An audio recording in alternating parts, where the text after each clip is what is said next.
वापस कंटिन्यू करना है। राइट्स ऑफ जॉइंट प्रोमिसेस, ये एकदम वैसा ही है, राइट्स ऑफ जॉइंट प्रोमिसेस। ठीक है, आइए पढ़ लेते हैं। When a person has made a promise to two or more persons jointly, एक बंदे ने बी एंड सी दोनों को प्रॉमिस किया जॉइंटली, तो बस ये जो लोग हैं बी एंड सी है, ये है जॉइंट प्रोमिसेस। अब इन दोनों का राइट इसके ऊपर रहेगा, ये दोनों में से अगर कोई भी मर जाएगा तो लीगल रिप्रेजेंटेटिव का राइट रहेगा इसके ऊपर रहेगा, ये मर जाएगा तो इसके लीगल रिप्रेजेंटेटिव के ऊपर राइट रहेगा।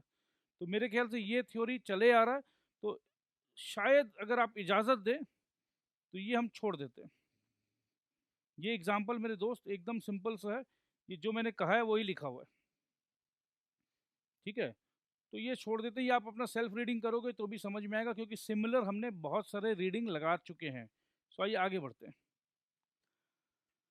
अब इम्पॉर्टेंट बात है दोस्त, टाइम एंड प्लेस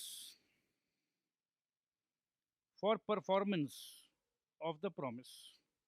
जो वादा किया था, समय और स्थान, कौन से प्लेस पे। The law on the subject, कौन सा subject, subject of time and subject of place. The law on the subject is contained in sections 46 to 50, और यही एक्सप्लेन किया हुआ है। तो क्या हम रेडी है? Yes, we are ready. Time for performance of promise, time for performance of promise. अब वक्त आ गया है, जो मैंने वादा किया था वो मैं निभाऊंगा और कोई मुझे नहीं रोक सकता है। तो ठीक है, time for performance of promise, where no application is to be made. अब ये कौन सा, क्या स्कूल का एप्लीकेशन है भाई?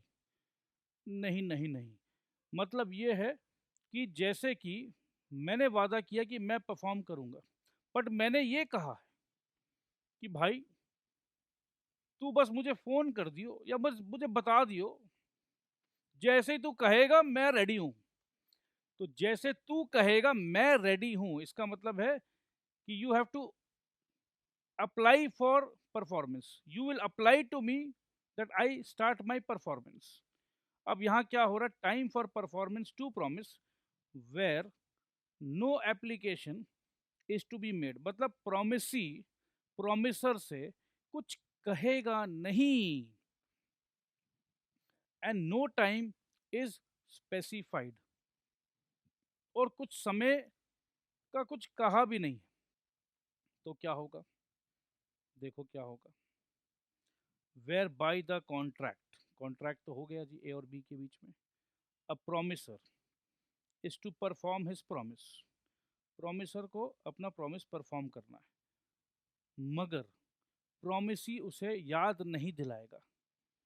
Without application by the promisee and no time for performance is specified. भैया मैं तुम्हें समय भी नहीं बताऊंगा कि कब करना है, क्या करना, ना मैं याद दिलाऊंगा ना मैं समय बताऊंगा।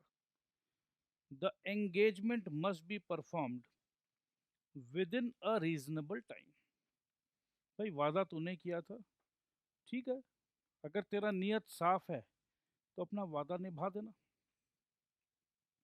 Explanation to 46, the expression reasonable time is to be interpreted having regard to the facts and circumstances of a particular case।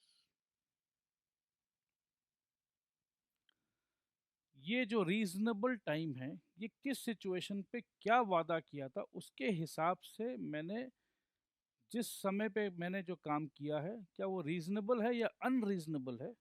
Reasonable, ये वर्ड इंपॉर्टेंट है। रीजनेबल, रीजनेबल मतलब क्या होता है, रीजन लगाएंगे, लॉजिक लगाएंगे। ठीक है, कैसे लगाएंगे रीजन एंड लॉजिक। अब एक बात बताओ, अगर मैं कहता हूँ कि भाई देखो आज शाम का शो है 6 बजे का, मूवी चलेंगे साथ में, ठीक है, तू कंफर्म कर देना भाई। अगर समझ लो 6 बजे तक कोई कंफर्मेशन आया ही नहीं, बल्कि देखा जाए तो मूवी हॉल में पहुंचने में 1 घंटा लगेगा। 5 बज गए, अभी तक मेरा दोस्त ने मेरे को कंफर्म नहीं बताया कि भाई वो मूवी जाएगा कि नहीं जाएगा। कोई बात नहीं, 5:30 बज गए, मूवी हॉल यहाँ से 1 घंटा दूर है, दोस्त को अपने घर से मेरे घर में आने में 10 मिनट लगेगा।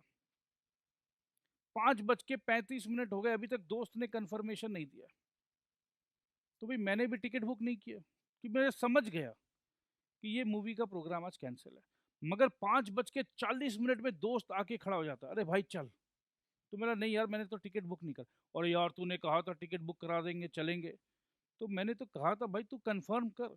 हाँ मैं आ गया ना, कंफर्म कर रहा हूँ। तो मैं बोलूँगा भाई जो तू कंफर्म कर रहा है ये बहुत लेट कंफर्म कर रहा है। तो बोले कैसे लेट कंफर्म कर रहा हूँ। तो फिर मैं बोलूँगा भाई साहब, शो का टाइम है 6 बजे का, तू कंफर्म कर रहा है 5:40 पे, यहाँ से मूवी हॉल पहुँचने में लगेगा 1 घंटा। इसका मतलब ये है कि 40 मिनट का मूवी हम लोग छोड़ देंगे। तो भाई 2 घंटे के मूवी में 40-45 मिनट का मूवी छोड़ के देखने का तो कोई सेंस नहीं है। तो इसका मतलब जिस टाइम पे तूने कंफर्म किया है वो गलत है भाई, रीजनेबल नहीं है। तो उसी प्रकार से जब प्रॉमिसर प्रॉमिस करता है कि चलो मैं ये काम करूँगा, जैसे कि अगर मैंने कहा कि भाई ठीक है, तुम्हारा बेटा क्लास 8 में है, राइट, तुम्हारे बेटे के इस बर्थडे से पहले ही मैं ये काम कर दूंगा। तो इसमें तो एक कहीं ना कहीं एक वैसे देखा जाए तो टाइम मेंशन है। या चलो मैंने कह दिया कि ठीक है भाई, मैं तुम्हारे बच्चे के लिए साइकिल ला के दूंगा। ठीक है भाई, मैंने वादा किया कि मैं तुम्हारे बच्चे को साइकिल ला के दूंगा। अब 10 दिन हो गया, 20 दिन हो गया, 1 महीने हो गए, 2 महीने हो गए, 4 महीने हो गए, 6 महीने हो गए, मैं कुछ कर ही नहीं रहा हूँ। तो टाइम जो है, as per the situation, as per the case, as per the circumstances, reasonable time जो है, जब हम लॉजिक एंड रीजन लगाएंगे कोई भी केस पे, जैसे मूवी वाला केस पे हमने लॉजिक लगाया तो आंसर मिल गया। तो कभी भी रीजनेबल टाइम में जब भी हम पूरा सर्कमस्टांस को स्टडी करेंगे तो दिल से एक आवाज़ निकलेगी, नहीं नहीं ये गलत है और ये सही है। वही है रीजनेबल टाइम। चलो अब क्या है case number 2, time and place for performance of promise. ठीक है, ये तो वही हेडिंग है। वेयर टाइम इज स्पेसिफाइड, समय बता दिया गया है, and no application to be made, याद नहीं दिलाएंगे। समय तो तुम्हें बता ही दिया, अब मैं तुम्हें फ़ोन करके कोई अप्लाई नहीं करूँगा या मैं नहीं बताऊँगा। When a promise is to be performed on a certain day, on a certain day, 10 दिसंबर को तुम्हें ये काम करना है। ठीक है जी। And the promisor has undertaken to perform it, मैं 10 दिसंबर को जी आ जाऊँगा, without application by the promisee, एक ई गायब है इसमें, the promisor may perform it at any time during the usual hours of business. 10 तारीख का ये करना है तो बिजनेस आवर्स इंपॉर्टेंट है। 10 तारीख का ये मतलब नहीं कि रात को 11:11 में मैं पहुंच गया, रात के 11:11 on such day and the place at which the promise ought to be performed, कि चलो ये वादा मेरे को करना था, ये पूरा करना था, तो 10 तारीख को करूँगा, बस बिजनेस आवर्स में करूँगा मैं, और जिस जगह पे करना चाहिए वहीं जाके करूँगा। If the delivery of goods is offered से after sunset, delivery of goods is offered से after sunset, the promisee may refuse to accept delivery. 10 तारीख का बात था, बट अभी टाइम हो रहा है 7 PM।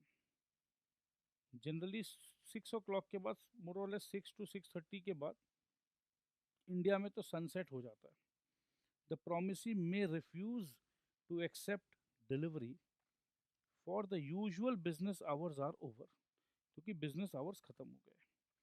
More over the delivery must be made at the usual place of business. ठीक है जी। बट आजकल मेरे ख्याल से रात रात 8-8 9-9 10-10 बजे तक भी काम होता है। तो डिलीवरी वाला जनरली एक फ़ोन कर लेता है, भाई आपके ऑफिस अगर ओपन है तो हम आ जाते हैं, तो काम हो जाता है। But technically, legally, after sunset या यूजुअल बिजनेस आवर्स, तो आज का दिन में यूजुअल बिजनेस आवर्स कॉन्ट्रैक्ट में डिफाइन हो जाता है। वहाँ लिख दिया कि 10 AM to 9 PM, तो हो गया यूजुअल बिजनेस आवर्स, कॉन्ट्रैक्ट में मेंशन है। Point number 3, application for performance on certain day at a proper time and place. Application जाएगा जी, ठीक है, कोई दिक्कत नहीं है। When a promise is to be performed on a certain day है 10 दिसंबर, ठीक है, प्रॉमिस को परफॉर्म करना है, and the promisor has not undertaken to perform it without application by the promisee. भाई तुम बोलोगे तो हम 10 तारीख को काम करने आ जाएंगे। It is the duty of the promisee to apply for performance. Promisee को फोन करना होगा, बताना होगा कि ठीक है जी 10 तारीख का जो मैंने कहा था कंफर्म है जी, आप आ जाइए, eight a proper place and with in the usual hours of business, ठीक है। एकदम सिंपल है, जहां बात हो गया कि आप मुझे फ़ोन करके बुलाओगे, बताओगे तो हम आएंगे, तो आपको बताना होगा, क्योंकि ये एक तरह से देखा जाए तो लोकल लैंग्वेज में क्या बात हो रहा है। जैसे एक पंडित जी है, पंडित जी 10 तारीख का मुहूर्त कैसा रहेगा हवन कराने के लिए, और बेटा बड़ा श्रेष्ठ है भाई, ठीक है पंडित जी मैं अपने दादाजी से पूछ के बताऊंगा। आप खाली है ना पंडित जी? हाँ हाँ, पंडित जी के तरफ से पंडित जी 10 तारीख को भाई तुम्हारा नाम लिख लिया, बट बेटे पंडित जी को 9 तारीख को बता देना। अगर तू 9 तारीख को मुझे बता देगा तो मैं 10 तारीख को पूजा हवन का सारा सामान लेकर आ जाऊंगा। तो पंडित जी को मुझे 9 तारीख को बताना पड़ेगा। इसका मतलब यह है कि अगर मैंने पंडित जी को नहीं बताया तो पंडित जी बहुत समझदार है कि चल तुम्हारा फोन नहीं आया, इसका मतलब मैं तुम्हारा नाम काट दूंगा, किसी और का बुकिंग जो है उसका ले लूंगा, ठीक है, एज सिंपल एज दैट।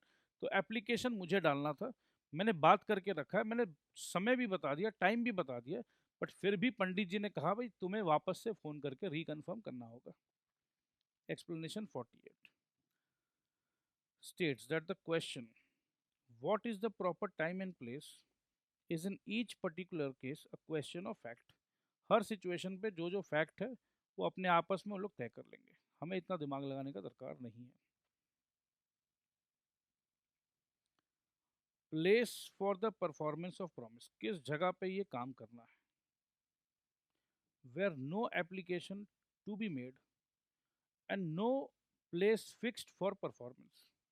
ना तो बताएंगे, ना तुम्हें बताएंगे, ना ये बताएंगे कि किस जगह पे काम करना है। अरे बाबा क्या करना है। When a promise is to be performed without application, कोई एप्लीकेशन नहीं जाएगा, by the promisee, and no place is fixed for performance of it. बड़ा सस्पेंस लग रहा है, अरे बाबा एप्लीकेशन भी नहीं और कोई जगह बताएंगे भी नहीं, तो प्रॉमिसर अपना ड्यूटी कैसे निभाए, कैसे निभाए भाई, मैं तो खुद सस्पेंस में। It is the duty of the promiser to apply to the promisee. भैया ड्यूटी कैसे निभाऊं, प्रोमिसी प्रोमिसी बताओ ना। कोई प्लेस फिक्स नहीं हुआ है, प्रोमिसी बताओ तुम्हारे हिसाब से, तुम जहां बोलोगे, तुम जहां बोलोगे जिस प्लेस में बोलोगे बस तुम फिक्स कर दो उस प्लेस को, मैं वादा करता हूं तुम जहां बोलोगे मैं वहीं पहुंचा दूंगा, ठीक है। तो प्रोमिसर जब रेडी है, प्रोमिसर प्रोमिसी को फोन करेगा, apply to the promisee to appoint a reasonable place. Reasonable place कहीं पर भी बोलो, तो आज काम करो, समुंदर के बीच में एक बोट है, आज वैलेंटाइंस डे है, तुम गुलाब का फूल यहाँ बीच समंदर में लेकर आओगे, बड़ा रोमांटिक आइडिया है, बट ये रीजनेबल है क्या नहीं है, दैट डिपेंड्स। हो सकता है कि ये स्पेशलिस्ट हो, राइट, ये स्पेशलिस्ट हो, ये समुंदर में, हवा में, कहीं पर भी डिलीवरी करने में स्पेशलिस्ट हो, और खास करके वैलेंटाइंस डे में, तो कोई दिक्कत नहीं। बट हो सकता है कि किसी और व्यक्ति के लिए रीजनेबल नहीं हो। भैया गुलाब बेचते हैं, ये थोड़ी ना मतलब है कि अब आपको समुंदर के बीच में हम आके देंगे। गुलाब का टोटल कीमत है 1,000 रुपया, और समुंदर के बीच में डिलीवरी कराने का, मोटर बोट पकड़ के आएंगे, वो लग जाएगा 5,000 रुपया। नहीं जी, हम तो नहीं करते। हाँ, अगर आपस में बात है कि भाई इस जगह पे डिलीवरी करना है और इस जगह का डिलीवरी चार्जेस ये है, और आप रेडी है तो बताइए, हाँ जी मैं तो कर दूंगा, तो ठीक है। अगर आपस में दोनों राजी है तो अग्रीमेंट है, अग्रीमेंट है तो कॉन्ट्रैक्ट है, कॉन्ट्रैक्ट है तो प्रॉमिस है, या प्रॉमिस है तो कॉन्ट्रैक्ट है, वो तो समझ चुके आप। तो reasonable place for the performance of the promise and to perform it at such place. समुद्र के बीच में एक जहाज रहेगा, उसका नाम है बाइटैनिक। टाइटैनिक तो डूब चुका था ना भाई, बाइटैनिक है ये। तो बाइटैनिक पे आप आ जाइएगा, तो ठीक है, मैं बाइटैनिक पे ही पहुंचूंगा। तो जिस जगह पे, जिस प्लेस का बात हुआ है, उसी जगह पे। एग्जाम्पल देखिए, A undertakes to deliver 1,000 maunds of jute to be on a fix day.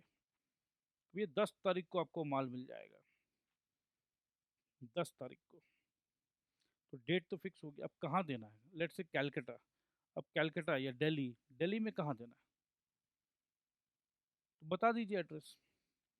A must apply to B to appoint a reasonable place for the purpose of receiving it and must deliver it to him at such place।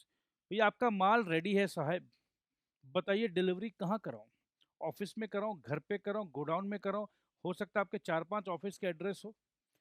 कई बार होता है ना कि भाई देखो ये product जो है कहाँ देना है मैं बता दूंगा बाद में, बट जैसे ही तुम्हारा प्रोडक्ट रेडी हो डिलीवरी के लिए मुझे फ़ोन करना, मैं तुम्हें बताऊंगा कहाँ देना है। तो जैसे ही प्रोडक्ट रेडी है तो उसने फ़ोन किया कि बताइए कहाँ देना है। लास्ट पॉइंट है ये, point number 5, performance in manner और एट टाइम प्रिस्क्राइब्ड और sanctioned bye the promisee.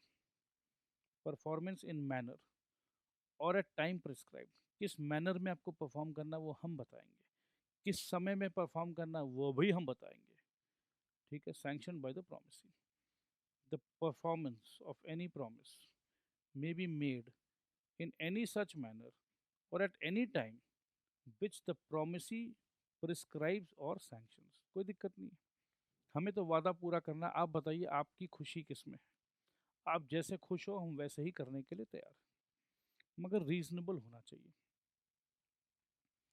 Next topic में आ गए हैं दोस्त, परफॉर्मेंस ऑफ रेसिप्रोकल प्रोमिसेस। देखो, जब भी कॉन्ट्रैक्ट होता है तो आपस में दो व्यक्ति एक दूसरे को प्रॉमिस तो करते हैं, तो उसे कहते हैं रेसिप्रोकल प्रॉमिस। अब मगर बात हो रहा है परफॉर्मेंस, ध्यान दीजिएगा। कॉन्ट्रैक्ट में रेसिप्रोकल प्रॉमिस होता है, ये हमें पता है, बट हम बात कर रहे हैं परफॉर्मेंस ऑफ रेसिप्रोकल प्रॉमिस, ये दो अलग चीज़ है। कॉन्ट्रैक्ट में रेसिप्रोकल प्रॉमिस होता है, मतलब ए ने बी को प्रॉमिस किया, बी ने ए को प्रॉमिस किया, इसे कहते हैं कॉन्ट्रैक्ट में रेसिप्रोकल प्रॉमिस होना। बट अभी हम बात कर रहे हैं परफॉर्मेंस ऑफ रेसिप्रोकल प्रॉमिस, मतलब जो प्रॉमिस एक दूसरे को दिया है वो जो परफॉर्म होगा, जिस समय होगा, उस समय दोनों एक साथ परफॉर्म करेंगे। कॉन्ट्रैक्ट में कई बार ऐसा होता है कि ठीक है भाई मुझे 10 किलो राइस दे दे, तो पैसा तो मैं तुम्हें बाद में भी दे सकता हूँ, तो राइस तुमसे पहले ले लिया, या पैसा ले ले भाई, मेरा 10 किलो राइस का 100 रुपया ले ले, आज ले ले, तो डिलीवरी कल करा दियो, परसों करा दियो। तो इसमें क्या परफॉर्मेंस क्या साथ साथ हो रहा है, नहीं हो रहा है, बट प्रॉमिस दोनों ने किया है एक दूसरे को। मेरा 1,000 रुपया ले ले, राइस भिजवा देना, तो पैसा मैंने आज दिया है, गुड्स हो सकता है मेरे को बाद में मिले, तो this is, they both have promised each other, this is called reciprocal promise। But when we say performance of reciprocal promise, that means performance of the promises would be done together simultaneously at the same time, उसी वक्त पे।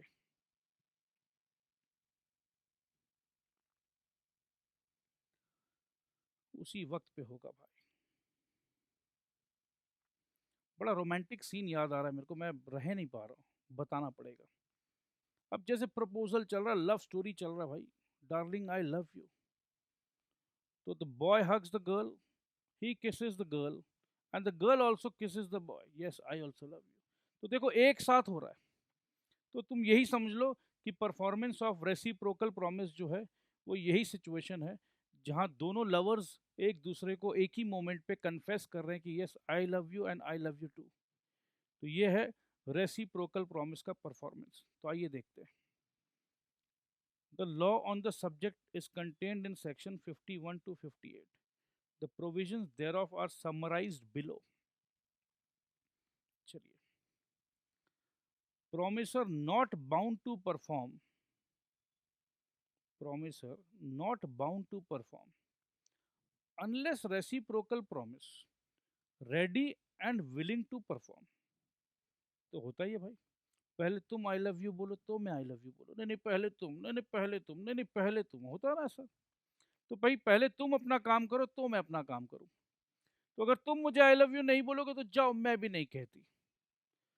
तो कहने का मतलब यह है कि रेसिप्रोकल प्रॉमिस में promiser not bound to perform unless reciprocal promise ready and willing to perform. Example देखेंगे तो आप लव स्टोरी से बाहर निकलिए भाई, लॉ के स्टोरी पे आइए। When a contract consist of reciprocal promises to be simultaneously performed, साथ साथ, कहने का मतलब है एक हाथ दे दूसरा हाथ ले, बाद का काम नहीं भैया। मैं तुम्हारे लिए एक फ़ोन खरीद के ला रहा हूँ, I will give you the phone, but 25,000 रुपया का फ़ोन है, तो भैया मुझे 25,000 कैश देना, मैं तुम्हें फ़ोन दे दूंगा। तुम अगर पैसा नहीं दोगे तो भैया मैं फ़ोन भी नहीं दे सकता हूँ, सिंपल है। तो when a contract consisting of reciprocal promises to be simultaneously performed, reciprocal promises का परफॉर्मेंस अगर होना है तो वैसे भी साइमल्टेनियसली परफॉर्म होगा, साथ साथ होगा। No promisor need to perform his promise unless the promisee is ready. ए भाई कहाँ है, मैं तो आ गया, तूने कहा था ना सेंट जेवियर्स कॉलेज के बाहर बैक गेट में मिलना, तो भाई मैं कॉलेज के बाहर ही तो खड़ा हूँ। और तूने कहा था 25,000 रुपया लेकर आना, देख भाई 25,000 लेकर आया हूँ मैं, एकदम रेडी है, कैश हार्डकोर, एकदम अभी अभी गरम गरम एटीएम से विड्रॉ किया हूँ 25,000 रुपया, जल्दी आ भाई फोन लेकर। तो इसका मतलब प्रॉमिस ही रेडी है 25,000 रुपया लेकर। अब प्रॉमिसर को पहुंचना है कि चलो पैसा रेडी है, फोन दे दूंगा। Unless the promise is ready, या प्रॉमिसर फोन करेगा, अच्छा सुनो आ गए हो क्या, हाँ आ तो गया हूँ बट यार पैसे नहीं मिल पाए आज, वो क्या है ना, मैंने वो अमित से पैसे लेने थे यार, वो अमित तो पैसे दिए नहीं यार। भाई तू भरोसा करना भाई मेरे ऊपर, मैं तेरा पैसा थोड़ी ना मारूंगा, प्लीज़ भाई, देख यार गर्लफ्रेंड को गिफ्ट देना यार, प्लीज़ भावनाओं को समझ यार, तो प्लीज़ आज दे दे मेरे को। देख दोस्त, बुरा मत मानना भाई, मैं जिससे मोबाइल लेकर आ रहा हूँ ना, देख मेरा उससे यही टर्म्स हुआ है कि पैसा मेरे को देना पड़ेगा। तो देख अपना बात हुआ था, अगर तू पैसा देगा तो ही मैं तुम्हें फ़ोन दूंगा, तो तू कुछ भी करके भाई जैसे ही पैसा का अरेंजमेंट हो तो फ़ोन करना भाई।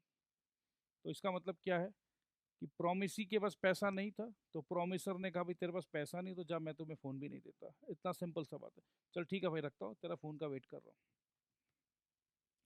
तो ये बात है, no promisor need to perform his promise unless the promisee is ready and willing to perform his reciprocal promise. तो ठीक है, ये एग्जाम्पल आपकी इजाज़त से मैं स्किप कर दे रहा हूँ क्योंकि मैंने काफ़ी ड्रामाटाइज करके आपको बता दिया है कि डिलीवरी पे ही है, तो ये सेम एग्जाम्पल है। अब एनालाइज करते हैं, मेरे ख्याल से एनालिसिस तो अच्छा से हो गया बट फिर भी चलो कर लेते हैं। ब्रेक से पहले 6 मिनट है, तो देखते हैं कितना एनालाइज हम कर सकते हैं। Simultaneously performance of reciprocal promise, reciprocal promises may have to be performed simultaneously or one after the other। Simultaneously तो मतलब एकदम एक साथ, लड़का इधर से बढ़ रहा है, लड़की इधर से बढ़ रही है, ठीक है। तो भाई पहले तो हो सकता है ना एक जन बोलेगा okay he saying I love you, she is saying I love you, तो ठीक है, या चलो लड़का लड़की को भूल जाते हैं, ये मैं मोबाइल इधर से आ रहा है, पैसा इधर से आ रहा है, तो एक हाथ से मोबाइल दिया, दूसरे हाथ से पैसा दिया, तो वन आफ्टर अनदर, या दोनों व्यक्ति बोलता है एक काम कर, तू अपने हाथ से मोबाइल निकाल, मैं अपने जेब से कैश निकालता हूँ, तू मोबाइल को इधर लेकर आ, मैं कैश को इधर लेकर आता हूँ, तो दोनों साइमल्टेनियसली हो रहा है। ठीक है, where A promises to deliver rice, कौन राइस का डिलीवरी लेगा आजकल, तो सब, चलो कोई बात नहीं, भूल जाते हैं। एंड बी प्रोमिसेस टू पे द प्राइस ऑन डिलीवरी, ये बच्चों का डिलीवरी का बात नहीं हो रहा, राइस का डिलीवरी का बात होता है, राइस डिलीवरी। कुछ बच्चे हैं जो डिलीवरी वर्ड का दूसरा मीनिंग समझ रहे हैं, यहाँ राइस डिलीवरी का बात हो रहा है। So where A promises to deliver rice and B promises to pay the price on delivery, both the both the promises are to be performed simultaneously, and both A and B must be ready, ready के साथ साथ, ready तो है हम, पर अब मन नहीं कर रहा यार, मैं रेडी तो हूँ, जेब में पैसे तो है, बट मत विचार नहीं यार, मेरा मन मन बोल रहा है कि ये मोबाइल घटिया है यार, मैं दूसरा मोबाइल लूंगा मैं, तो पैसे ready, but now I am not willing to give, तो you are ready but you are not willing, तो रेसिप्रोकल काम होगा। I am ready but again I am not willing, that means नहीं, तुम पैसा नहीं दे रहे हो तो भैया फोन भी नहीं देंगे। So A and B must be ready and willing, मतलब मैं राइस लेकर खड़ा हूँ, वो पैसे लेकर खड़ा है, या राइस वाला सोच रहा था यार ये बड़े भाई साहब ने ना गलत प्राइस पे सौदा कर दिया, 25 रुपया किलो चल रहा है बाजार भाव, और भाई साहब ने कैसे 18 रुपया किलो बेच दिया, 7 रुपया इंटू 1,000 किलो, 7,000 रुपया का नुकसान है। पहुंच तो गया हूं मैं, रेडी भी हूं, बट फिर भी कहीं ना कहीं मैं विलिंग नहीं हूं, मैं सोच रहा हूँ कुछ बहाना वाले करके मैं निकल जाऊं यहाँ से, तो you have to be ready and willing, willing to perform the respective promises, तो मुझे परफॉर्म क्या करना, मुझे राइस देना है, मैं रेडी हूं और मैं विलिंग नहीं हूं, नहीं होगा काम, मैं रेडी हूं और मैं विलिंग हूं, हाँ हाँ भाई साहब लीजिए, बड़ा अच्छा सौदा हुआ 18 रुपया किलो में, हाँ हाँ, चलिए किस्मत था आपका, बड़े भाई साहब ने सस्ता में दे दिया आपको, चलिए कोई बात नहीं, 18 रुपया के हिसाब से पैसा दीजिए, तो ठीक है, वो भी हंसते हंसते थे, हा हा हा, ले भैया पैसा ले, क्योंकि इसे मालूम है 25 रुपया किलो का राइस उसे 18 रुपया किलो में मिल गया, तो he is more than willing, one party is ready and more than willing to pay and get the rice, फटाफट आई जल्दी से आ, और दूसरा आदमी राइस लेकर आया तो है, रेडी भी है, बट कहीं ना कहीं ही इज नॉट विलिंग, अब वो नॉट विलिंग के चक्कर में अगर उसने बाइक घुमा के भाग गया वो पीछे से, तो भैया कॉन्ट्रैक्ट तो ब्रीच हो गया। चलिए, सच promises constitute concurrent conditions, and the performance of one of the promises is conditional on the performance of the other, concurrent condition मतलब एक साथ, एक के बाद, ठीक है, तो एक ने वादा किया, एक ने परफॉर्म किया, तो दूसरे ने भी परफॉर्म कर दिया, if one of the promises is not performed, the other two need not be performed। देखो मैं एनालिसिस बार बार इसलिए पढ़ता हूँ, हिंदी में देखो कितना जल्दी समझ में आ जाता है, भाई एक हाथ से दे दूसरा हाथ से ले, चैप्टर खत्म, फैकल्टी ने समझा दिया एक हाथ दे एक हाथ ले, रेसिप्रोकल प्रॉमिस का परफॉर्मेंस खत्म। बट देखो एग्जामिनेशन में लिखना है अब आपको, तो लिखने का लाइन देखो, उसको ध्यान दो, मैं बार बार इतना ध्यान से इतना धीरे धीरे मैं इसलिए पढ़ता हूँ कि आपको लगे कि चलो क्या लिखना है मुझे, वो ज़रूरी है। If A in the above mentioned example is unwilling to deliver the rice on payment, A will be guilty of breach of promise.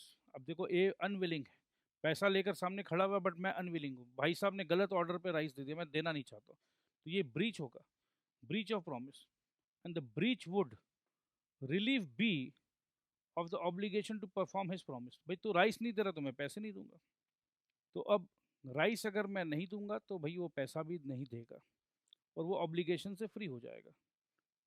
सो क्या है, relieve B of the obligation to perform his promise and would enable B to treat the contract as an end. तुम rice दिए नहीं तो भैया मेरे लिए तो कॉन्ट्रैक्ट खत्म हो गया। आइए अब सेक्शन 52 देखते हैं। ये बहुत ही इजी है। Order of performance of reciprocal promises. Promise तो रेसिप्रोकल है, दोनों को करना है, बट किस ऑर्डर में करना है ये आपस में तय हो गया। जैसे होता ना कि साथ साथ करेंगे, अब ये पहले ही तय हो गया कि देख भाई पहले तुम ये करोगे तो मैं ये करूंगा। तो आपस में दोनों जन ने तय कर लिया कि पहले कौन कौन सा काम करेगा। ए पहले क्या करेगा तो बी ये करेगा, या बी पहले करेगा या ए पहले करेगा। तो ये पहले से ही तय हो गया। तो इतना सही बात है। अगर मैं एग्जाम्पल पे पहुंच जाऊं डायरेक्ट तो आप समझ जाओगे। A and B contract that A shall build a house for B at a fix price. A shall build a house for B at a fix price. ये घर मैं तुम्हारे लिए बना दूंगा, बट इस घर को बनाने का कीमत लगेगा 50 लाख रुपए। तो आपको नहीं लग रहा कि इसमें जब तक ये घर नहीं बन के आता, ये पूरा घर बन गया अच्छा से। अब ये घर बन गया है तो ये लो मैंने कर दिया अपना वादा पूरा। ये है तुम्हारा घर। तो एक हाथ से घर लो, घर की चाबी लो, और दूसरे हाथ से मुझे 50 लाख रुपया दो। बट अभी तो सिर्फ पिलर्स खड़े हुए हैं। तो पिलर को क्या हम घर बोलेंगे, क्या हम हाउस बोलेंगे? नहीं बोलेंगे। तो क्या सिर्फ दो पिलर खड़ा करके क्या मैं इनसे 50 लाख मांग सकता हूँ? नहीं मांग सकता हूँ। तो इसका मतलब ये है कि पहले बनेगा घर, उसके बाद मिलेगा 50 लाख रुपए। जब तक घर नहीं तैयार होगा तब तक तुम मुझसे पैसे नहीं मांगोगे। ठीक है जी, ये बात तो समझ में आ गई है। अब घर बनाने में जो भी समय लगे लगे, जैसे ही घर रेडी होगा तुम्हें तुम्हारे पैसे मिल जाएंगे। सर अगर मैंने घर बना लिया उसके बाद उसने पैसे नहीं दिए तो? ये डर तो हो ही सकता है। तो ये आपस में कॉन्ट्रैक्ट में लिखा रहेगा। मैंने अगर घर बना लिया और घर बनाते के साथ जब मैं रेडी हूँ चाबी देने के लिए, और उस समय अगर तुम मुझे पैसे नहीं दिए तो ये पेनल्टी लगेगा, ये ब्रीच होगा, और मैं 1 करोड़ का पेनल्टी लूंगा या जो भी लूंगा। ये आपस में तय हो जाता है। A and B contract that A shall build a house for B at a fixed price. A's promise to build the house must be performed before या after?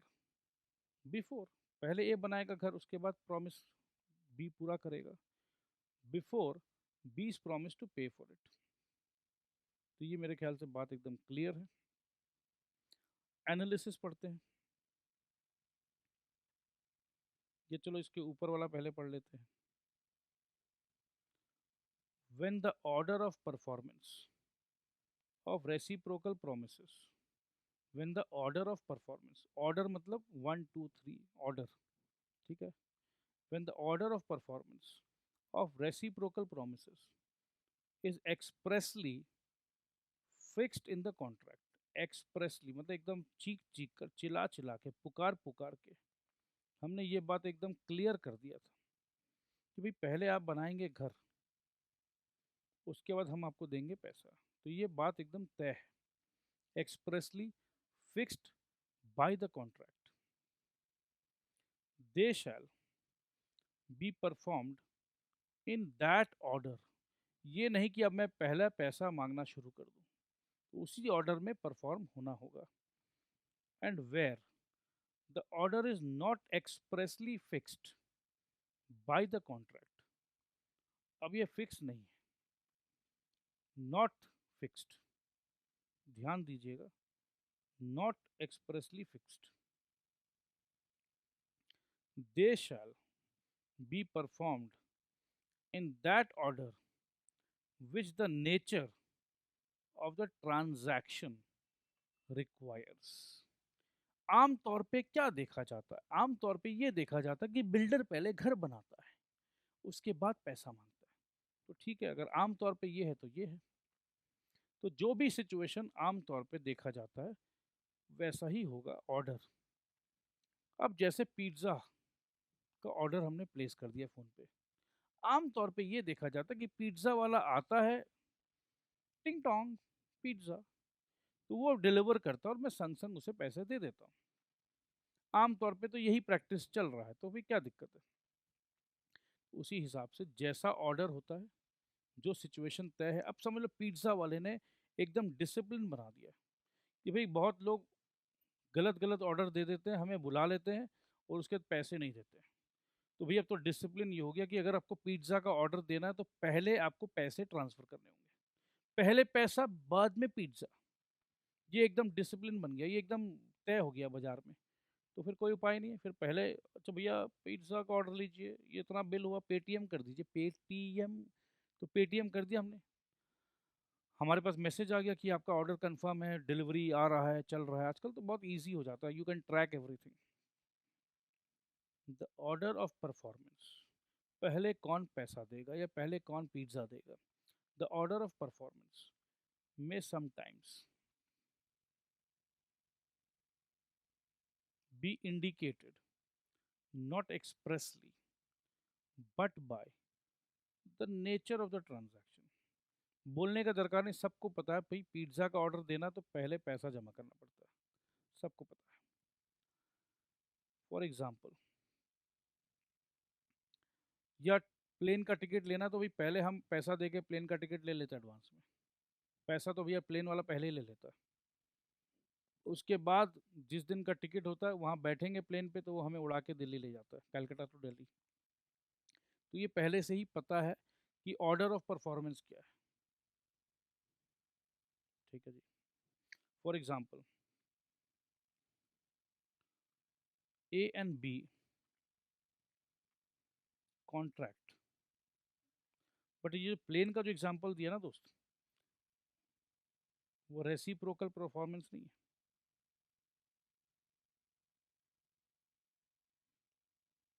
ध्यान रखना, मैंने उसको सिर्फ ऑर्डर समझाने के लिए बोला है, ऑर्डर, कि पहले क्या बाद में क्या। जनरली पहले हम टिकट का पैसा दे देते हैं, बाद में वो उड़ाता है। ठीक है।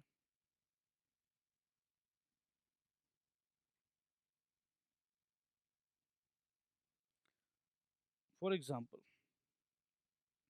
A and B contract that A shall make over his stock in trade to B at fixed price, and B promises to give security for the payment of the price. Reciprocal में क्या होता है भाई, दोनों काम करेंगे, ये काम मैं तुम्हारे लिए कर दूंगा बट तुम्हें ये काम करना होगा।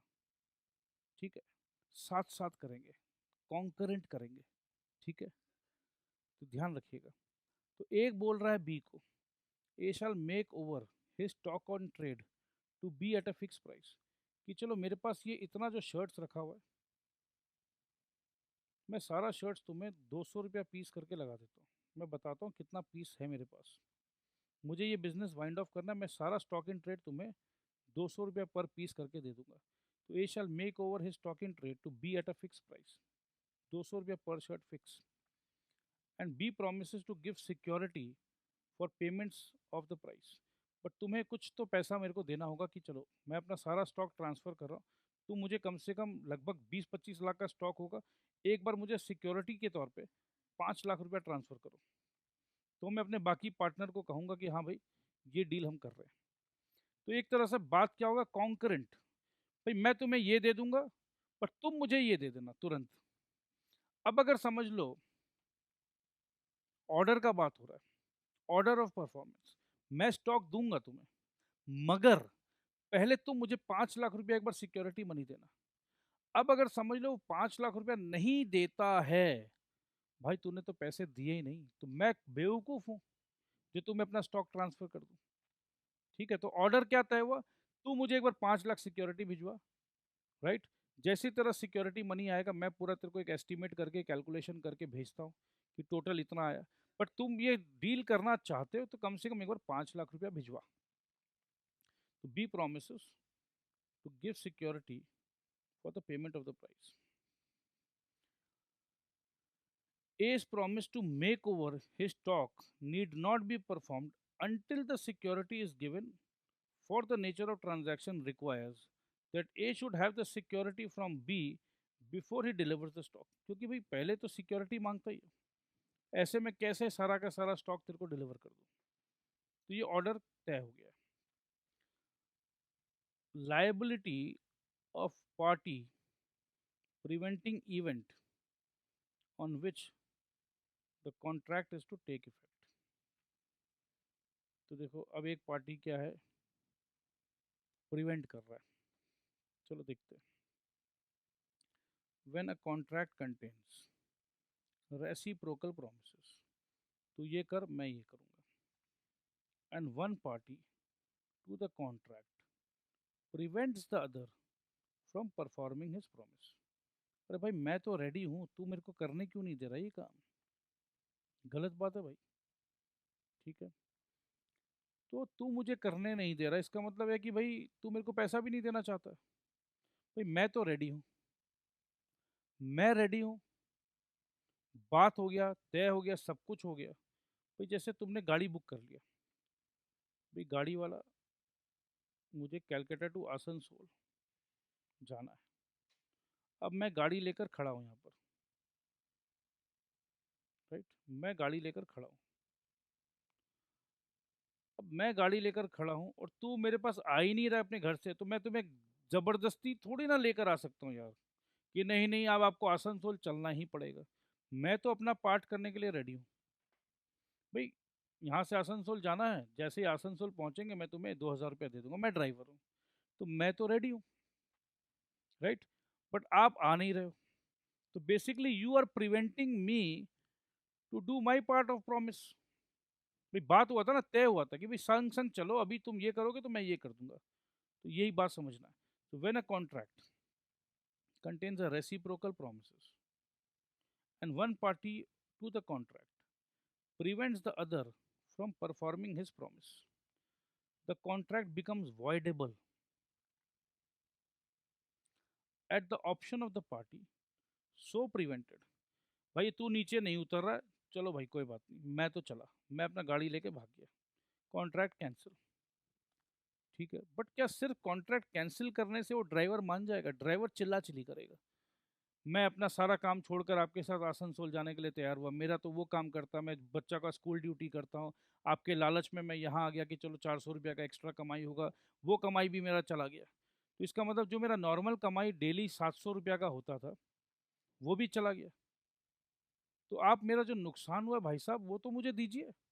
एक तो 700 रुपया का नुकसान हुआ वो दीजिए, और जो 400 रुपया जो मैं कमाने वाला था आपके साथ जाने जाकर, मेरा तो टोटल 1100 रुपया का सपना था, क्योंकि मैं तो काम करने के लिए रेडी था, तो मेरा तो भाई नुकसान हो गया।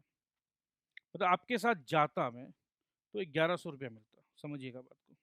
स्कूल ड्यूटी करता तो 700 रुपया कमाता, स्कूल ड्यूटी तो मैं अब कर नहीं पाया, आपके साथ मैं जा नहीं पाया, तो कुल मिला के आपके साथ जाने से मेरा 1100 रुपया बन रहा था, तो आप मुझे 1100 रुपया दे दीजिए। ये डिमांड टैक्सी वाला करेगा क्या नहीं करेगा? चलो देखते हैं करेगा क्या नहीं करेगा। इंस्टीट्यूट क्या कहता है वो देख लेते हैं। मेरे हिसाब से तो करेगा। कोई भी नॉर्मल बात देखो, इंस्टीट्यूट वही चीज़ लिखेगा जो नॉर्मल है। मैं यही चीज़ समझाना चाहता हूँ। हम लोग रिवर्स पढ़ाई कर रहे हैं। हम लोग क्या कर रहे हैं ना, अपने दिमाग को बंद कर दे रहे हैं, और अब हम लोग पूरा ध्यान लगा रहे हैं कि किताब में क्या लिखा हुआ है, किताब में क्या लिखा हुआ है, किताब में क्या लिखा हुआ है। अरे भाई साहब, किताब में वही लिखा हुआ रहेगा जो आम जीवन में होता है। हम लोग क्यों ऐसा करते हैं कि किताब को रटने में लगे हुए हैं, किताब को समझने में लगे हुए हैं? भाई किताब का तो सिर्फ हेडिंग समझो, हेडिंग। ये हेडिंग क्या है? ये चर्चा किस बात का है। जैसे ही आपको चर्चा का विषय समझ में आ जाए, उसके बाद आप बन जाओ लॉ के प्रोफेसर। ओहो ये बात है क्या? अच्छा, टैक्सी वाले को बुलाए थे, आसनसोल जाओगे, और अब अचानक आपका मूड खराब हो गया क्योंकि आपकी बीवी से झगड़ा हो गया और अब आप नहीं जाना चाहते हो। तो ये मियाँ बीवी आप लोग लड़िए झगड़िए, उससे हमें क्या मतलब है? हम तो गरीब आदमी हैं। हम गरीब आदमी आए थे टैक्सी चलाने के लिए, और आप कहते हैं कि नहीं जाएंगे। नहीं, ऐसा नहीं होना चाहिए, मुझे तो मेरे पैसे दे दो। टैक्सी वाला रोएगा, शरीफ होगा तो ऐसे बात करेगा। अगर बदमाश होगा तो वो गंदे गंदे गालियाँ दे के बात करेगा, कहाँ कहाँ के साहब जी आया था मुझे नहीं पता, ये मैं नहीं छोड़ता। तो अलग अलग लोग हैं, अलग अलग भाषा का प्रयोग करेंगे, जैसे भी करेंगे, बट वो अपना नुकसान बर्दाश्त नहीं करेगा। तो देखो क्या लिखा हुआ है, and he is entitled to compensation from the other party. आ गया ना कॉम्पेंसेशन, मतलब जो नुकसान हुआ है वो नुकसान का भरपाई कर दो। फॉर एनी लॉस ही में sustain in consequence of non performance of the contract. तो भी नुकसान तो भैया तुम्हें देना ही पड़ेगा। हंगामा करूंगा मैं बाकी 4-5 टैक्सी ड्राइवर को लेकर आऊंगा, मैं अपने भाइयों को बुलाऊंगा, मैं आपके घर के दरवाजा पे ठक ठक ठक करूंगा। ना ना साहब जी ये कैसे आप कर दिए, बताइए, हमको पैसा दीजिए, आप नहीं जाएंगे, ऐसे नहीं चलता है, ऐसे आप कैसे बोल देंगे नहीं जाएंगे। तो फिर तो देना पड़ता है। A and B contract that B shall execute some work for A for 1000 rupees. ठीक है, तो बी ए के लिए काम करेगा और बी को मिलेगा 1000 रुपये। ठीक है भाई, बी का 1000 का कमाई है। B is ready and willing to execute the work accordingly, but A prevents him from doing so. A B को काम दे ही नहीं रहा है, बी तो बेचारा रेडी है। The contract is voidable at the option of B. अब बी चाहे तो बी बोला भाई काम तो दे नहीं रहा, क्या तो मैं क्या बैठा रहूं, क्या कॉन्ट्रैक्ट हो गया तो मैं बस बैठा रहूं क्या ऐसे तुम्हारे भरोसे पे कि तुम काम दोगे तो 1000 मिलेगा। अब तुम काम तो दे नहीं रहे हो, बैठा हुआ हूँ बैठा हुआ हूँ बैठा हुआ हूँ, इस भरोसे पे बैठा हूँ कि हाँ काम मिलेगा, 1000 मिलेगा। भाई मैं काम करना चाहता हूँ बट कैसे, कितना दिन तक बैठा रहूँ मैं। जा यार, अब ये कॉन्ट्रैक्ट कैंसिल यार, मैं तो नहीं करता भाई। ये कॉन्ट्रैक्ट कैंसिल कौन कर रहा है, बी कर रहा है। क्यों कर रहा है, क्योंकि ए काम नहीं दे रहा। ए के पास कोई रास्ता नहीं है, चुपचाप कॉन्ट्रैक्ट कैंसिल हो गया, वो खुश है कि चल भाई अच्छा है, मुझे वैसे भी बी को काम नहीं देना था। अगर बी शांति से चला जाए बिना कोई डैमेज, बिना कोई नुकसान मांगे, तो ए का बहुत अच्छा किस्मत है। बट बी अगर बोले भाई तुमने मुझे 1000 रुपया का लालच दिया था, सपना दिखाया था, मेरा ये 1000 रुपया का बनता था, मेरा मेरा तो बनता था क्योंकि हम लोग कॉन्ट्रैक्ट किए थे, मैं तो रेडी हूँ। अब तुम अगर मुझे काम नहीं दे रहे हो तो काम दो, काम नहीं दे रहे हो तो काम के बदले में जो पैसा देने वाले थे वो पैसा दो। तो नहीं, मैं तो पैसे तो तब दूंगा ना जब तुम्हें काम दूंगा। हाँ तो भैया मैं भी तो वही बोल रहा, काम दे दो, मैं तो रेडी हूँ काम करने के लिए। और ये काम नहीं है, अरे काम नहीं है बोलने से नहीं चलेगा, काम नहीं है तो पैसे दो। बात क्या हुआ था कि भाई ये काम मैं करने के लिए रेडी हूँ, मैं तो रेडी हूँ, तो मैं रेडी हूँ, अगर तुम कोई रीजन से काम नहीं दे पा रहे हो तो वो नहीं चलेगा। मेरा नुकसान क्यों कराए भाई, मैं तो किसी और का काम करके भी 2000 रुपया या 1000 रुपया कमा सकता था। तुम्हारे भरोसे पे जो बैठा रह गया तो तुमने तो मेरा नुकसान करा दिया। बात को समझिए। ए एंड बी, बी एक अकाउंटेंट है, बी काम करता है डेली 800 रुपीज पे, बट बी काम करता है सी के साथ, सी के अंडर में। ये ए ने बी को कहा कि तुम ये 800 रुपया पर डे में काम करते हो, मेरे पास आ जाओ, मैं तुम्हें 900 रुपया दूंगा पर डे। बी को लगा चलो भाई 100 रुपया का फायदा हो रहा है, मैं यहाँ आ जाता हूँ। और ए ने बी को कोई भी काम नहीं दिया। जब बी को काम नहीं मिला तो बी बोलेगा ना भाई मैं तो काम कर ही रहा था सी के पास, आपने कहा कि 900 रुपया देंगे तो मैं आपके पास आ गया, अब आप मुझे काम भी नहीं दे रहे और पैसे भी नहीं दे रहे, तो मैं तो कहीं का नहीं रहा ना, मैं कम से कम 800 रुपया डेली तो कमा ही रहा था। आपके पास मैं इसीलिए आया कि चलो 900 रुपया का कमाई होगा। तो प्लीज चाहे तो मुझे काम दीजिए, क्योंकि काम, देखो दोस्त, वर्क जो है ना, वर्क बोलो या लेबर बोलो, the labour of one day which is lost that can not come back. आज जो मैं खाली बैठा हुआ हूं, ये जो आज मैं काम करने के लिए रेडी था, आपने मुझसे काम नहीं कराया, ये जो काम खो गया, लॉस्ट हो गया, मैं खाली बैठा रह गया, मेरा टाइम का नुकसान हो गया, वो नुकसान कभी जिंदगी में घूम के नहीं आ सकता। तो ये लॉजिक जब हम देते हैं तो ए को पैसे देने पड़ेंगे।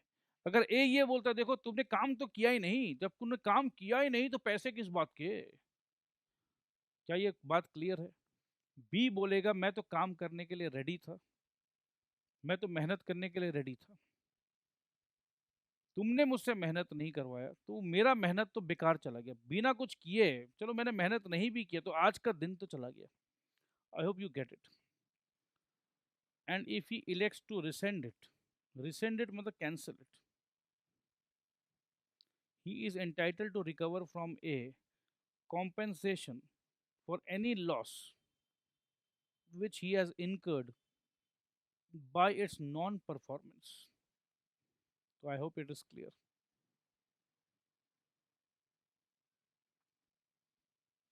एक और एग्जांपल देखते हैं। In a contract for the sale of standing timber, standing timber मतलब ये पेड़ है, ठीक है, अभी पेड़ को काटा नहीं है, ये पेड़ खड़ा हुआ है, ठीक है, standing timber. The seller is to cut and cord it, seller इसको काटेगा, ठीक है, ऐसे ऐसे काटेगा और काट के उसको रस्सी से बांधेगा। तो seller is to cut and cord it, क्योंकि बायर तो यहाँ आएगा नहीं काटने के लिए, तो सेलर का काम है। Whereupon buyer is to take it away and pay for it, buyer को इस कंडीशन में मिलेगा अगर टिम्बर्स, तो बायर रेडी है। और ये पेड़ ऐसे खड़ा है तो बायर बोलेगा मैं थोड़ी ना करूँगा। The seller cords only a part of the timber, ये पूरा पेड़ का बात हुआ था बट सेलर ने सिर्फ इतना ही किया है, इतना पेड़ बचा है। The seller cords only a part of the timber and neglects to cord the rest, इतना ही तोड़ा है, ये दो तीन बंडल ही बना है, बाकी अभी भी बचा है। In that event the buyer may avoid the contract, buyer बोलेगा भाई देखो ऐसा है, मुझे तो जितना टिम्बर चाहिए पूरा चाहिए, अब थोड़ा तुमसे लूंगा थोड़ा उससे लूंगा तो मेरा कॉस्ट बढ़ जाएगा। भाई मुझे एक ही, क्योंकि दो अलग अलग जगह से लूंगा तो दो अलग अलग जगह से मेरा टेम्पो भाड़ा लगेगा, ये सब कौन देगा, मेरा नुकसान हो रहा है। तुमसे तो मैंने कहा था ये इतना क्वांटिटी चाहिए मेरे को, समझ लो, अब तुम आधा क्वांटिटी रेडी करके रखियो, तो भाई अब ये आधा तो मैं नहीं लेता भाई, तो मैं कैंसिल करता हूँ। तो हो सकता है द बायर में avoid the contract and claim compensation from the seller for any loss which he may have sustained for the non performance of the contract. अब बायर जो है वो टेम्पो लेकर आया था, टेम्पो लेकर आया था या लॉरी लेकर आया था या ट्रक लेकर आया था ये टिम्बर को ले जाने के लिए। अब क्योंकि इसके पास पूरा टिम्बर नहीं है तो वो लॉरी वालों को मैं दे नहीं पाया, तो लॉरी वाला तो जैसे पहले वाला एग्जाम्पल में था ना ड्राइवर, हमने ड्राइवर को प्रिवेंट कर दिया काम करने के लिए, तो ड्राइवर तो चिल्ला चिल्ली करेगा ना मेरे सर पे, बाबूजी मुझे नहीं पता जी, आपको उसने टिम्बर दिया नहीं दिया भाई मुझे नहीं पता जी, भाई मेरा आज का भाड़ा नुकसान हो रहा है तो मुझे तो जो नुकसान हो रहा है वो दे दीजिए। अब मैं भी कहूंगा भाई देख वो लॉरी लेकर आया हूँ, तू टिम्बर दे नहीं रहा है, तो भाई लॉरी वाले को तो पैसे देने पड़ेंगे ना, तो भाई ये नुकसान तो तेरे को ही भरना है। तो ये कितना डे टू डे पार्लेंस में ये कितना अपने आप ईमानदारी से जब हम किसी भी चीज़ को समझते हैं तो न्याय वहीं के वहीं ग्राउंड लेवल पे हो जाता है। उसके लिए हमें लॉ पढ़ने का दरकार नहीं, कॉन्ट्रैक्ट एक्ट पढ़ने का दरकार नहीं, जज साहब के पास जाने का दरकार नहीं है। तो ये सब तो बस पढ़ रहे हैं, पढ़ लीजिए, समझदार आप खुद हो। इंग्लिश लैंग्वेज का हेर फेर है भाई, सिर्फ लैंग्वेज पढ़ाने के लिए बैठा हुआ मैं तो, कि लैंग्वेज को समझ लो, समझ के लिख लो। 5 मिनट और है दोस्त, चलो ये कोशिश करते हैं, ये लास्ट पढ़ते हैं आज के लिए। Effect of default as that promise, as to that promise which should be first performed in contract consisting of reciprocal promises. Effect of default हो गया भाई, डिफॉल्ट मतलब परफॉर्मेंस नहीं हुआ, कौन सा डिफॉल्ट हुआ, to that promise which should be first performed. तो बात हो गया था, तय हो गया था कि पहले मुझे ये काम करना है, right, in contract consisting of reciprocal promises. तो पहले मुझे 5 लाख भेजना है, तूने भेजा नहीं, तो कहीं पर भी रेसिप्रोकल प्रोमिसेस में अगर डिफॉल्ट हो जाए तो क्या होगा। जैसे ही एक पार्टी डिफॉल्ट करेगा, बात समझो, ए और बी के बीच में बात था, ए ने डिफॉल्ट कर दिया, तो ए जैसे ही डिफॉल्ट करेगा बी तुरंत फ्री हो जाएगा, बी उस कॉन्ट्रैक्ट से फ्री हो जाएगा और बी बोलेगा भैया तेरे इस गलती के कारण मेरा जो नुकसान हुआ है, लॉस, उसको तू कॉम्पेंसेट कर। सिंपल लॉजिक तो यही कहता है। आइए इंस्टीट्यूट का मटेरियल क्या कहता है वो देख लेते हैं। When a contract consists of reciprocal promises such that one of them cannot be performed, one of them cannot be performed, or that its performance cannot be claimed till the other has performed। भाई दूसरा perform करेगा तो ही मैं दूंगा। जैसे mobile का example था, तू पैसे दे तो मैं मोबाइल दूं। And the promisor of the promise last mentioned fails to perform it, such promiser cannot claim the performance of the reciprocal promise and must make compensation to the other party to the contract for any loss which such other party may sustain by the non performance of the contract। जो मैंने कहा था वही है कि जब तक तुम सामने वाला जो वादा किया था वो नहीं परफॉर्म करोगे तो तुम मुझसे ये क्लेम नहीं कर सकते कि मैं अपना वादा पूरा करूं। तो ये तो एकदम सिंपल सा बात था। तो एनालिसिस करते हैं। Section 54 applies when the promises are reciprocal and dependent। If the promiser who has to perform his promise before the performance of the other's promise fails to perform it, he cannot claim performance of the other promise and is also liable for compensation for his non-performance। Example देखिए, A hires B's ship to take in an convoy from Kolkata to Mauritius। ए क्या करता है इसमें, B के पास एक बहुत बड़ा ship है, जहाज है।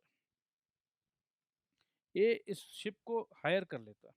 वही सेम एग्जांपल है, जैसे किसी ट्रक को हायर कर लिया या कार को हायर कर लिया, यहाँ शिप का एग्जांपल है कि भाई कोलकाता से मॉरिशियस मुझे कार्गो भेजना है। Cargo to be provided by A भेजेगा कार्गो कि इस शिप में मैं भेज रहा हूँ कार्गो, कार्गो मतलब कुछ मटेरियल्स, तुम यहाँ से मॉरिशस ले जाना। B receiving a certain freight for his convenience, B मैं तुम्हें 2 लाख रुपया दे दूंगा, मेरा ये मटेरियल है, तुम मुझे मॉरिशस लेके जाना है। A does not provide any cargo for the ship, कोई रीजन से ए कार्गो नहीं दे पाता। अब शिप को निकलना था, ए कार्गो नहीं दे पा रहा है। A cannot claim the performance of B's promise, जब ये कार्गो दिया ही नहीं तो कैसे बोलेगा भाई तू मॉरिशस जा, कितना इडियोटिक बात है। And must make compensation to B for the loss which B sustains by the non performance of the contract. चलो दोस्त, टाइम पूरा हो गया है, आज के लिए इतना ही, बाकी कल करेंगे। Thank you.